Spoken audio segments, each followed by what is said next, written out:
Have you ever experienced solving a problem in just 3 seconds, only to have adults call you abnormal? Have you ever been forced to leave your beloved home simply because you were too smart? They say I'm a genius, but no one ever asked if I wanted to be one. I'm just Mary, a 7-year-old girl, but who do they see me as? I woke up early this morning, not because I was excited, but because I knew today was my first day of school. It might sound like a big deal, but to me, it meant nothing. Where's the special? Frank was making breakfast in the kitchen. He's my uncle, but more like a dad to me, and makes me special breakfast, even if it's just a box of cereal labeled special. He's the person I trust most in the world, but today, when he stood in the kitchen and told me I had to go to school, Wow, looks like someone needs school. I still couldn't help feeling angry. I kept my head down and stayed silent. I knew he'd insist. He always does. It's gonna be fun. I'm not afraid of math, tests, or even teachers. I just don't want to be treated like a kid, and I don't want to be isolated. But I also know resisting is pointless. So I got on the bus, staring silently out the window the whole way. I don't know, try being a kid. The school looked as awful as I imagined. Noisy, chaotic, full of loud kids and adults with exaggerated smiles. The first math class was unbearably boring. Teacher Bonnie was teaching addition and subtraction. I'd been solving complex function problems since I was 3. This couldn't hold my interest at all. So I said something. Don't speak without permission. All right, but everyone knows it's sick. I admit maybe it wasn't the politest thing, but it was the truth. She told me to raise my hand before speaking, which I thought was stupid. Then she tried to test me, asking slightly harder questions. I answered faster than she could. 17. Yeah, yes, it is. She tried to challenge me with a complicated multiplication problem. 57 multiplied? I'll admit, it was difficult, but after a little thought, I still got it right. 695. She even double-checked with a calculator on the spot. I saw her expression change, from doubt to shock. After class, I met the principal. I didn't mean to argue with her, but she was so fake, talking down to us like we were puppets, condescending, with that plastered smile. I didn't bother hiding my impatience. She froze, but did as I asked. Frank came. He looked a little annoyed, but didn't scold me. He rarely does. Teacher Bonnie found Frank. While they talked, I hid nearby, eavesdropping. Instead of blaming me, she praised my intelligence and mentioned how I performed in class. Frank sighed and said she did it in her head. Teacher Bonnie still wanted to say more. After all, I'm only 7. But Frank replied, I learned it when I was 8. Do I look gifted to you? We stayed on the boat by the shore for a while. The sea wind was strong, tangling my hair. I thought maybe this is the only place I'll never feel alone. That day we had a test. I finished the paper in just a few minutes. Done. Bonnie wasn't surprised at all. She just handed me a harder one. I took it, glanced over it, and felt a flicker of excitement at the challenge. I like difficult problems, the kind only I can solve. A few minutes later, I handed it back. Done.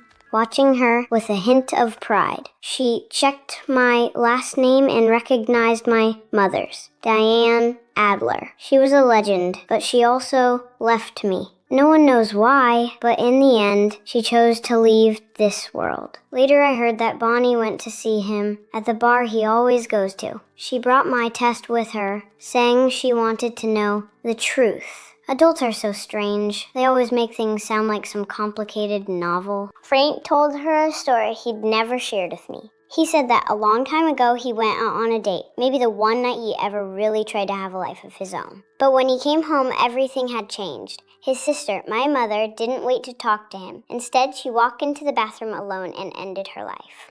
Bonnie told him I was a genius. Frank said he understood.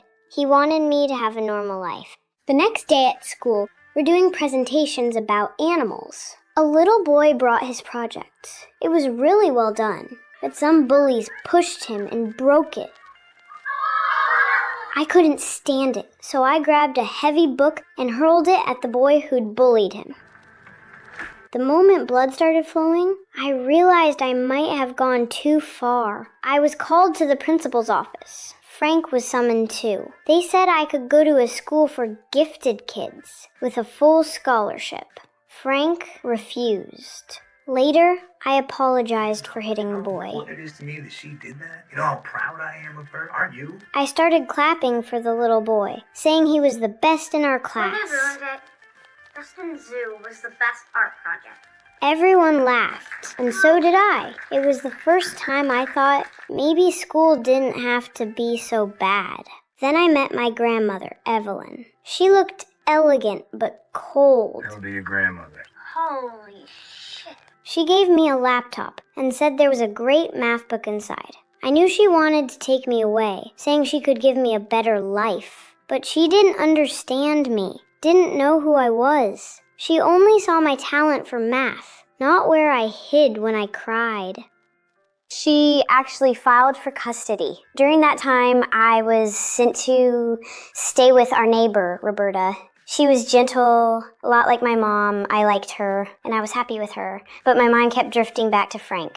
One day I sneaked out to see him, only to spot Bonnie leaving his house. I'm not stupid. I could read the tension between them as clearly as I solved linear equations. I smiled and greeted Teacher Bonnie, Good morning, Miss Stevenson. but she seemed awkward. Frank didn't look happy. He chased after me, yelling that I'd broken the rules. I cried. Later, he apologized, sounding sincere, saying he was just exhausted. I slowly calmed down. Deep down, I knew he wasn't the kind of person who'd just abandon me. Can I have a piano? No. The court ruled that I had to stay with my grandmother for a few days. She showed me pictures of my mom. Looking into my mother's young eyes, I recognized the same stubbornness I knew in myself. I don't know what she went through back then, only that she never gave up on math until the very end. Mathematics, of course. Really? Grandmother took me to the university and showed me the Wall of Honor. 7 spaces for photos, but only one had a name. She said it was Mom's. She'd almost solved the Navier-Stokes equations. If she'd succeeded, she would have won the Fields Maybe I'll Medal. have my picture up here someday.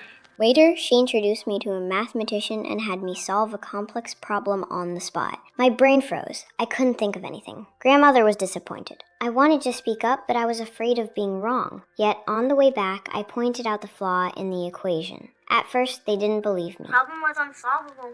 Maybe the school isn't as great as you think it is. But after I went back, fixed the mistake, and solved the whole problem, they all stared at me like I was some kind of Mary, miracle. you knew the problem was incorrect. Why didn't you say anything? Nobody likes a smartass.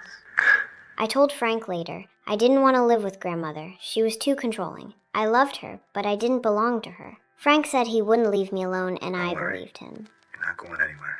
Promise? I promise.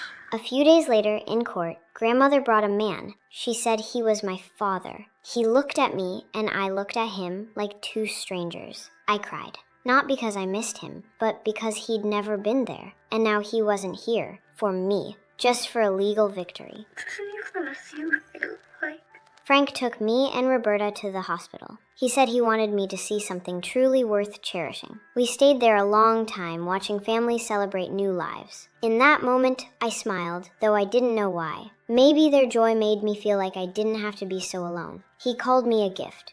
A real miracle. But life doesn't stay gentle forever. That night, he was unusually quiet. I knew he was making a decision. In the end, he decided to send me to a new family. Standing at the doorstep of that new home, hearing him say, So once you can come back, you can stay with me and Roberta? I want you and Roberta now! I cried. He had promised never to leave me, but now he turned and walked away. I'd rather we both got hurt than be abandoned like this. A few days later, my cat disappeared too. I knew it was grandmother's doing. Thankfully, Bonnie found it at the pet adoption center and sent Frank photos, saving my cat from euthanasia. Frank finally decided to come for me. I hit him again, but this time through tears. He said, "The cat's with me. I'm not leaving again." I chose to believe him one more time. He took me home, but left Mom's notebook with grandmother. She'd always wanted an heir who could solve the equations, never realizing her daughter had already accomplished what she dreamed of. Staring at it, grandmother finally understood what Mom truly wanted, for me to be myself, not her shadow. Months later, I entered university. After class, Frank takes me to the playground where I run under the sun, laughing like any other kid. I finally learned I can be a genius and still be merry. And Frank, he's finally understood that companionship means more than any award.